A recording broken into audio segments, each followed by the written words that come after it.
You first met him in the blockbuster Harry Potter movies, but Daniel Radcliffe is all grown up now, and he's become one of our most daring stars. Tell you, he can do it all. He's juggling film, TV, and stage work, and he's back on stage on Broadway starting like in 10 minutes. No, it's April 20th when he plays the title character in The Cripple of Inishmaan.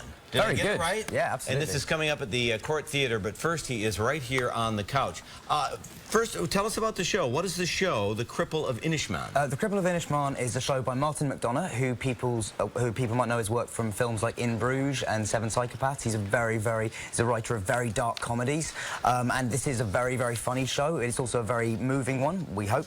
It's about, I play a character called Billy, who in 1932 is living in a very rural area of Ireland, and a film is being made on a neighbouring island, and he sees that as his ticket out of there and out of this life of kind of, you know, people treating him really, really badly, basically. And so it's essentially, it's about like a young guy that wants to get to Hollywood.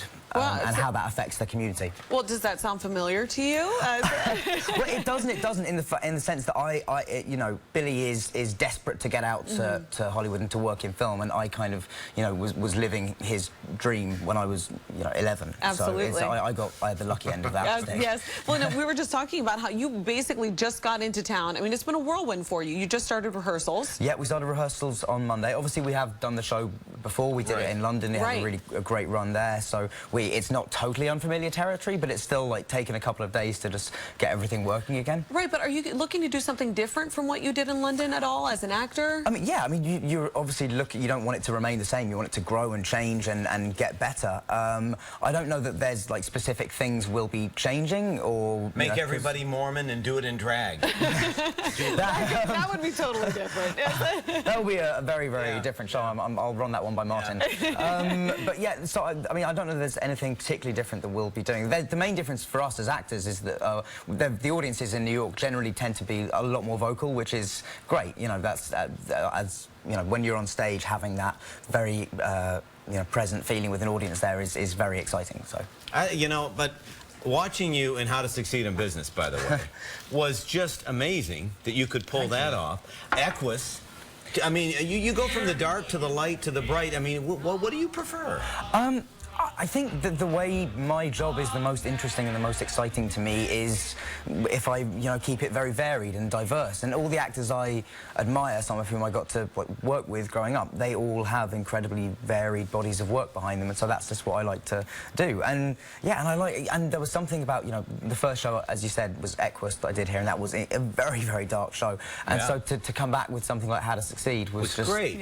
Brilliant for me, and totally different. You know, I think I learn more and gain more as an actor by constantly sort of doing different things. Well, you've recently said that you wouldn't mind doing a movie musical. So is there any dream project that you would love to work on? I know, because I think when I say movie musical, I think everyone tends to think of, like, you know, Grease and things like that, and rightly so. But I don't know, I fancy the idea of like a really weird, like indie musical written by like Regina Spektor or somebody like that. I would be quite into that. I think that would be awesome. I think she could write an awesome musical. So yeah.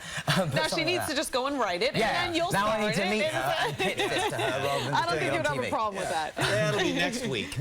So you do have a movie coming out this summer. It's called What If? I want to check out a clip right now. Seriously? Yeah, seriously. Alice, I don't think you can have Princess Bride as one of your favorite movies if you actually think love makes you a worse person. Well, no, it's irrelevant. The Princess Bride is a fairy tale.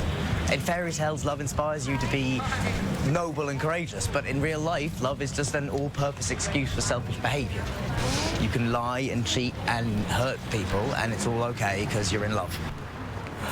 Really? Okay, I would like to say that, like, like a second after that clip cut, a funny line happens, which makes it like not end on a kind of down note. Okay, but we need to see it then. Yeah, but go see the movie and you'll find out what happens. Absolutely. Okay, good. What is What If about? It's about those two characters you saw there meet at a party. There's a kind of instant connection between them, and you know, I have a huge crush on her. She has a boyfriend, and so I decide to just, you know, kind of deny the fact that I'm in love with her and just try and be like her best friend, and we try and kind of negotiate those very tricky waters as she sort of is sort of falling for me and struggling with that as well. It's a romantic comedy. It's very funny. Oh, this will be great to see in a romantic comedy. Yes, again, another twist. Yes, absolutely. Oh, well, speaking of the big news, just this past week, they just announced that new Harry Potter spin-off films are going to be happening. Right. J.K. Rowling said that, you know, obviously she's going to be involved. So if she asked you, would you ever revisit a role or work with her again? I mean, like, I would obviously,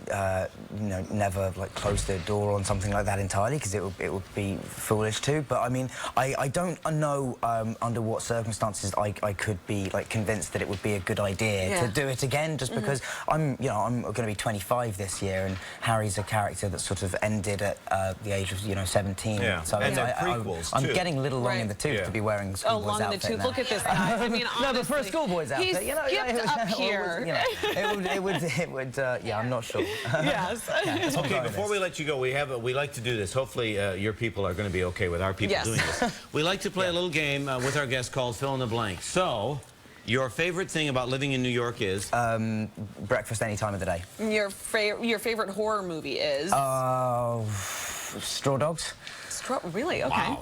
Wow. Your current TV obsession? My current TV obsession, I've just obviously started watching Cosmos like everybody else, and what else? I mean, I watch. Oh, there's an English quiz show called Pointless, which nobody over here will know and means nothing to anybody but that. Is that the one where they put like rubber bands around people's heads and make people? No, it is not. No, that's a different one. Okay, okay. Finally, I'm sorry. Okay, so the character you liked most in Harry Potter besides yourself is? Sirius Black. Okay. Okay. The most embarrassing song on your playlist? I think we just decided. I looked through my playlist and Joe Dolce. Does anyone know who that is? He's like an English novelty singer who did a song called "Shut Up or Your Face." Okay, we have to download it now. And that, for some reason, I own that. But further proving that you are so much cooler than we are, and we cannot tell you enough how much we appreciate you stopping by. And is it The Cripple of Inishmaan? The Cripple of Inishmaan. Yeah, you're both doing very well on your pronunciation of Inishmaan. Good. It opens on April 20th at the Court Theater on West 48th Street. Previews begin on the 12th, and ticket information is going to be on our website, WLNYTV.com/thecouch. And the show will also be selling a limited number of $27 tickets, which is fabulous. 10,000 of those across the run. Yes, cool. And look for What If in theaters in August. We promise Daniel Radcliffe is going to be great in a romantic comedy. Such a treat. Great Thank you so much, guys. Thank you very much indeed.